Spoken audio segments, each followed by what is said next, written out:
Welcome everyone to AbilityMap's first webinar of 2023, Owning a Seat at the Table. My name is Jonathan Englert. I'll be your host today. I'm a journalist by training with a focus on disruptive technology and people and culture. I'm very pleased to have the chance to speak with our guest. Paul Swain is an HR leader with years of experience across some of the most recognizable brands in multiple regions, including HR leadership roles at Christian Dior and Dimex. Paul now applies all that experience as principal consultant of Ultimate People, helping HR leaders grow both professionally for their own careers and also so they can unlock the benefit for the organizations they work for. Today, we'll be digging into what being an HR leader means now. Paul hasn't been afraid to court controversy and challenge some long-held assumptions about the role of HR leaders, especially around the notion of getting a seat at the executive table. So, Paul, welcome. Can you kick us off by talking just a little bit about the idea of getting a seat at the table, what that actually means, I guess, in your opinion, or what it should mean? Yeah, sure. So the seat at the table gets talked about all the time in our profession. It quieted down a little bit during COVID, and I'm sure we'll get into the reasons why. But HR complains a lot about the seat at the table, and I guess to use your language about causing controversy around that, my response to that a lot of the time has been, you don't get your seat at the table because you don't deserve it. And what we're really talking about is where the HR function or the people function, or however you choose to describe it, just doesn't really influence the organization, doesn't get a really well recognized say in the way things are done. But I think the reality of that is, and the reason for that is one of our own making. So yeah, there's a lot of talk in our profession around, well, I don't get a seat at the table, and the C-suite don't understand, and so forth and so on. And my response to that is, well, that's on you. You can't go around blaming the rest of the world for why you can't cut through and why you're not successful. And I don't think the HR profession at large loves that response to it, because it all of a sudden makes us real accountable real fast. So yeah, I guess that's where the controversies come from, Jonathan. This is not a hopeless situation, right? Like, there are ways to cut through. And when we were doing our pre-brief, I think one of the things that jumped out at me was you think a lot about this idea of passivity and then versus being active enough. So what do you mean by not being active enough, or support versus leading? Yeah, that's a really good point to pick out, Jonathan, is there's a real passivity trap in HR. And that is that there are many functions, and I'm actually working with some HR teams and their leaders right now around the way they see their role in the organization. And if you approach your function and your role as a HR lead, that you are there to support the business, then that's what the business will look for from you. So, and to me, that makes you a tier 2 function, and it makes you a tier 2 part of the leadership team. It's no good positioning yourself by saying, well, all of you people that are on the sharp edge of the business, that are making all the difficult decisions and doing all the hard work, we're just here to support you. And I'm sure there'll be HR professionals on this call right now, sort of with their wry smiles, thinking about times when they've been in that situation where, you know, even by strategy, HR functions have said, well, you know, we're not here to tell you what decision you can or can't make. You know, you make the decision and we'll support you in that. And that's absolute rubbish. It's not what organizations are looking for. It's definitely not what CEOs and leaders are looking for. You don't let people fall into traps and then help them dig their way out of it. You've got to be strong and take the lead and be decisive and lead the organization. And while ever you are a passive, we'll support you, we're here to help sort of a function. I'm not saying don't support people, I'm not saying don't help them, but what I'm saying is if that's the only way people see you, you will be back in the dark recesses of the boardroom real fast, because you don't bring value in that way, not at the top level. Yeah, and one of the things that you draw a connection to in your thinking around this, how this ended up being, is that the focus oftentimes was on risk management. Can you elaborate on that? On how that how that became a sort of foundation. Yeah, and this is a really important one to understand. So one of the things that I've been really interested in since sort of leaving the employed world and trying to enable HR leaders to get more success through their people is to look at the commerciality of what you do. So, and this is where I think this is what separates HR leaders, the good from the bad, is HR leaders who are commercially successful, truly commercially successful, are the ones who are driving the business forward. But I don't know that that comes naturally. So if you look at my generation of HR leaders, so, you know, probably the vast majority of large organizations would have somebody of my sort of vintage running them.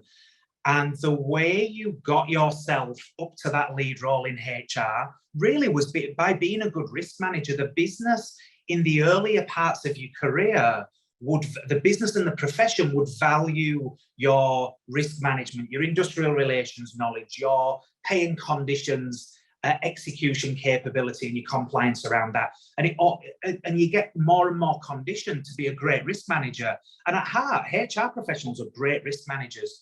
The challenge is you reach a stage in that career where you have to go, okay, my risk management capability is really just a ticket to play. If we have more and better policy management, we don't generate more business by doing that. We're not really more profitable by doing that. And I know you can have puristic arguments that say, well, sure, if we improve our incident reporting for accidents, then we'll be a little bit more efficient. And if you're a little bit more efficient, you sell a little bit more stuff. Sure. But you can't really take that to the executive table and say, this is where I'm bringing value. You've got to hang yourself out there and say, if we want to be a more capable organization, we need these skills in this place, in this time, and as a consequence, we will generate more business. And that means we have to invest it, not spend money on overhead. And then I'll demonstrate what a great professional I am by managing costs down. Managing costs down doesn't get you very far. Managing revenue up gets you a really long way. And that's what the business is looking for. That is what your CEO is looking for. That is how you will gain credibility with your C-suite colleagues, because the ones that are around that C-suite table performing highly are the ones that are driving the business forward. And just way, way, way too often, the HR lead is not in amongst all that. They're giving the great examples of how they negotiate settlements down and they saved a few $1,000s here and a few $1,000s there.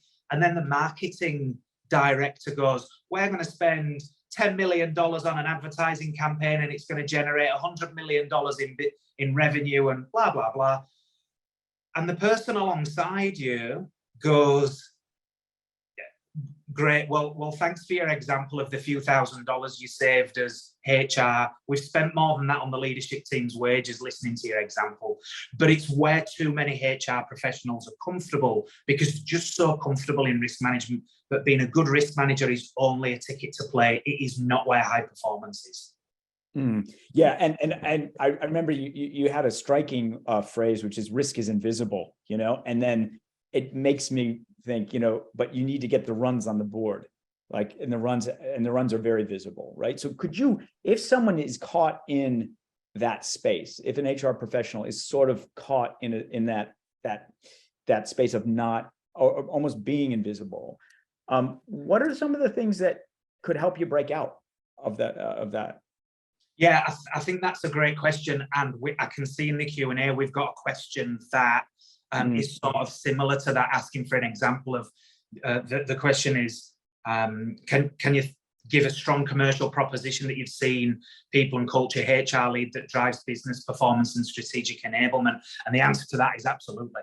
So the example that I like to give, because people understand it, is around the retail sector. And the only reason I do it is because retail is a really simple thing to understand. Doesn't matter what you do in your profession, you'll always understand the retail example, right? Because we all go to lots of shops and we all understand that a retail business buys or makes things over here and sells them over here for more than the cost of making or buying them plus the overhead. And that's retail. It's vastly more sophisticated than that when you come to do it, but in principle, that's all it is. What you would understand is this: the non-commercial stuff that we then do that doesn't demonstrate a return is, we put employee technology in that makes the onboarding process more streamlined, and that saves cost, and that's great, and everybody wants good technology. But if I'm running a retail business, what I'm going to say is it's about performance through people. So if you understand that as the owner of the people stakeholder, if you're the HR lead, you own people in the business. And that means you own their performance. And every dollar in every business, in every market, I see we've got people from various different countries on this call.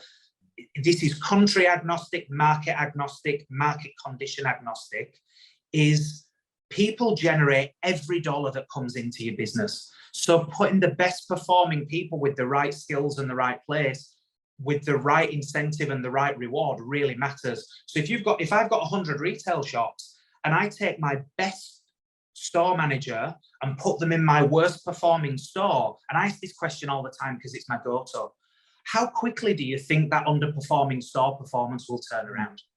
And everybody's answer is, a couple of weeks, 2 weeks, 3 weeks, a month. And that's because people change performance vastly more quickly and more capably than anything else. So if you're a retail business and you want a better profit, sure, you can bring your overhead down, but it's slow and it's marginal. And yeah, maybe you can improve the cost of your supply chain, but it's slow and it's marginal. You want to perform better, create more revenue, and it is your people that will get you there. So where's the difference between cost and investment? Creating newer and fancier and better policies is cost.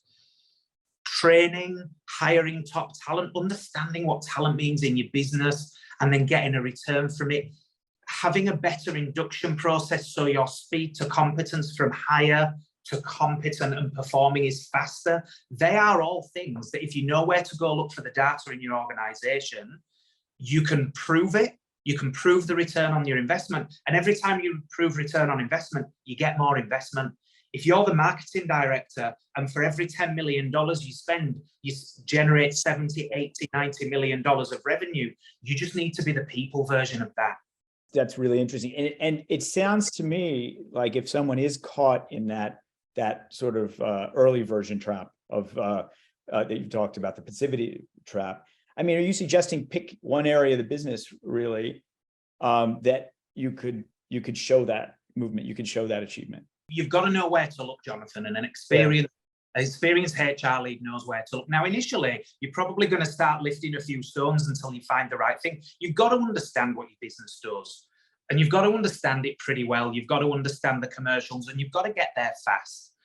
If you're not as capable around the finances and the P&L, if you're not as capable around the P&L as the CFO, you're not going to get anywhere anyway. You've got to know where to look in whatever your respective business is. And I say that coming from experience. I have worked in the retail profession. I've worked in financial services. I've worked in telecommunications, worked in software. I've worked in outsourcing. I've worked in horticulture, commercial property. I've worked in a whole bunch of industries, and it's always the same. You've got to understand how the business makes its money and then what people's contribution is to that.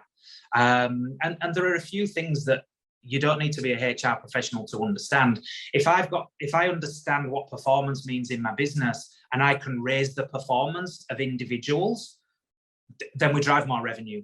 If I can't do that, then I need to put in the right people with the right skills. I've got to be a better hirer. I've got to understand what talent means in our organization. We've got to understand the strategy of the business to see where it's going. So I understand what skills we'll need further down the road, etc., etc. So what you can't do is cheat your way through understanding the business. If you're not capable of understanding the business, again, you don't deserve your seat at the table. You've got to be able to have an educated discussion with the marketer about the marketing campaigns and the CFO about the finances and so forth and so on. And they ought to have enough education to have a reasonable discussion with you about the performance of people. I want to just bring it back to something that you've said, I think many times, which is that the HR leader then needs to listen to the business. So how do you go about listening? I coach and mentor HR directors, or those that are one step away from being a HR director and trying to figure out what they need to look like to get hired into a HR director role. And the first piece of advice that I give newly appointed HR directors or somebody that's moving after a long time in an organization is you need to go on a listening tour of the business. Politicians do this when they first get elected. The first thing they do is go on a listening tour, if you will. And that's what you need to do. You've got to go and have a look around the business and initially accept that you don't know everything. Even if you're within a sector, you know, if you've gone from one horticulture business to another, the way they do things and their objectives and whatnot will be quite different. The advantage that you bring once you start to gain an understanding of the business, the advantage HR professionals have is that people are always people, no matter where you go, no matter what the culture of the country. Now, I've lived in several countries now and diversely different countries, you know, grew up in the UK, cut my teeth there, but then I lived in Malaysia for a while, which was a Muslim country. And one of the things that I learned actually was when people go looking for difference, they find it. But when you go looking for similarity, you find it, because no matter the organization, the culture, the country, the market conditions, people want to know where they stand. They need feedback. They want to know what you expect of them. They want good objectives. They want treating with a level of humanity, and all your skills around and knowledge around diversity and inclusion, or how to manage risk, or how to incentivize performance, or how to pay people accurately and on time, or how to keep them safe. You adjust it a bit by industry and business, but really your core skill and knowledge set, you just take the vast majority of it with you and you adjust it to the circumstance. Yeah, that makes sense. And so it really is an immersion. And then in knowing your people, right? I suspect, are there strategies for doing that that fit with your overall strategy of earning the seat at the table? We've got a question that I think circles back to that idea of the listening tour. And I just read it quickly. The respondent says, you know, always goes out in the field with sales and marketing, manufacturing sites when I join a new organization. Yeah. But are you suggesting, Paul, that HR folks focus on sales first to learn the business, or is there another function specifically you'd suggest? And then what about partnering with the CFO? How does that roll in? So it's part about knowing how the business does what it does. How do we, if that sounds like a retail business, so executing what they're doing in store, but you've got to understand how what that retail business cares about. So as a great example, if you are Rolex or Ferrari, your retail business is not about selling more stuff. They already sell everything they manufacture. So you've got to understand what the business cares about, because you've got to align what people do behind what the business cares about.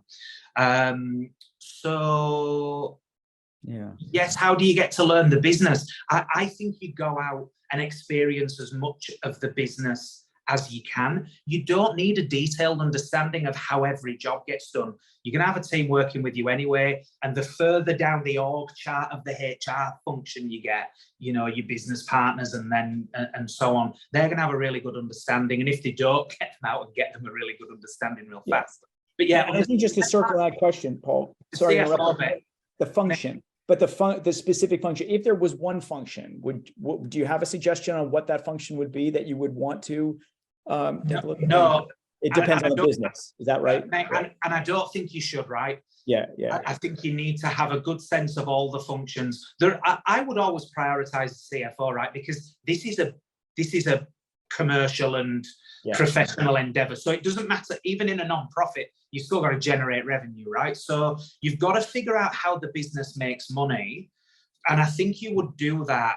Stop thinking about function. And this is how I coach CEOs actually, is to stop thinking about function and start thinking about stakeholder. So you've only got 3 stakeholders in a business. You only have shareholders. Somebody owns and benefits from the revenue of the business. You have customers because somebody pays you to do what you do, and you always have people. The chief people officer or the CHRO, whatever you want to call it, owns the people stakeholder. Mm. Okay, and why that's super important to understand is that what you're really trying to learn when you learn the business is you're trying to learn how it does business, how it generates revenue. That's customer. And you're trying to understand how you make money from that, and that's shareholder. So that's usually going to be your CFO and your, you know, I don't want to call it a chief customer officer, nobody calls it that, but sometimes it's a COO, sometimes it's a head of sales, whatever it is. Understand what the business does, what customers get, and then how you make money from it. And not enough HR professionals do that because they're scared of it.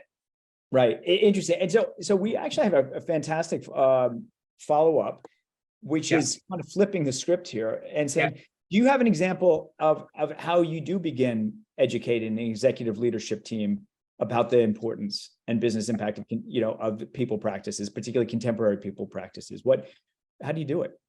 Yeah, so I think you have to show the business that you understand its language, and its language really is revenue and profit, right? And you've got to demonstrate your commerciality. You've got to show how the things that you are going to do are going to drive the business forward, and you've got to be decisive in those things. So if you sit around a leadership team, a C-suite board table, or however you want to describe it, and say, hey, everybody, this is how this business makes money. In order to make more of it, in order to grow in the way that we've said we want to grow, or in order to, get more juice out of what we're already doing, this is the way we're going to make money through our people. And in order to do that, we need to focus our attention on this, this, and this. And the best piece of advice I ever got given by a CEO actually was to say, we're going to do this because it brings the most value, and we're not going to do these other things. Not yet. They're important, right? But whilst it feels good to create an internship program, will you generate more business? Will you drive the business forward as quickly as the business wants to by doing the internship program? And most of them are not really that ROI positive. The ROI on an internship program is probably negligible, and they're hard to set up.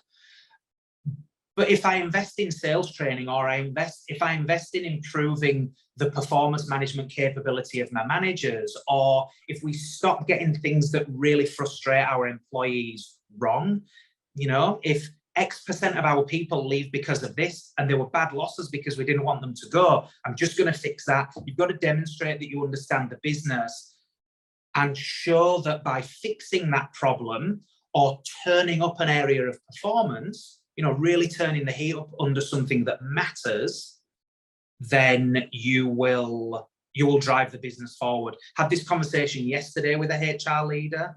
They had identified that short service attrition, so people leaving after a short time after joining, was really killing their business. So most of the people who left quickly after they joined. If you go sit around the C-suite table and go, hey, we've had a look at what's going on in our business, new arrivals to our business, and you all know how hard it is to hire, you've all got vacancies in your team, you all know it's getting in the way of doing business. One of the biggest problems we've got is we can hire them, it just takes a while, but we don't keep them. What we need to do, we've understood why, what we need to do to fix it is this, and it's worth millions to us, because the cost of losing somebody, if the world tends to accept that the average cost of losing a good employee is about 100% of their salary. Go make that business case and only use 50%. Make your business case really weak, and then show what value it would bring by reducing attrition, by just putting a cost to it of 50% of the cost of the person's wages. And in any business that's got more than a couple of hundred people in it, it's millions. You go sit around the exec team table and say, this is what I'm spending to fix it, and this is what it's worth to us. You've just done exactly what the marketing director did. He said, we're going to spend this money and it'll be worth this in revenue. Right. It's interesting because one of the attendees had this observation, which is that they're seeing a need for sort of a visibility into what the workforce can and cannot do well, and how to better move them around or hire people who can. So that means keeping really a finger on the pulse in a way of your workforce, in a way that you can really unlock their potential, commercial potential for the business. You've So got- Paul, just flagging, sorry, apologies, Yeah. but I think flagging, we're just ending, we're coming to the end, I believe. Yeah. And I think on a final note, I was thinking that it's always good to kind of end on a hopeful note. And one of the things that in our pre-briefing session that struck me was, it might seem obvious, but here's the question, but do CEOs and other execs actually want an HR leader to become this kind of leader? Even if they don't understand that they want it, they absolutely want it. There is no doubt whatsoever. And when you talk to CEOs, the number of CEOs that intellectually understand that all the value in the business is its people, but what they don't understand, and this is a whole webinar on its own about the career routes of CEOs, is they don't understand how to get value out of people. And they absolutely are looking for a HR leader or a people lead to unlock that for them. But you've got to understand it well enough to be able to take them on the journey. And you've got to show them how people drive revenue and that people are an investment, not a cost. You spend a lot of money on people. You've got to make more of that spend to be about an investment that you get a business and commercial return from. And if you are that person around the boardroom table, you are immensely valuable to the business, and CEOs want it. They're desperate for it. That's a great message. And Paul, thank you so much for sharing with us. Thanks everybody. Have a good rest of your day, and thank you, Paul. Thanks, Jonathan, and thanks everyone for joining us from all around the world. Actually, it's great to have so many people from so many different places.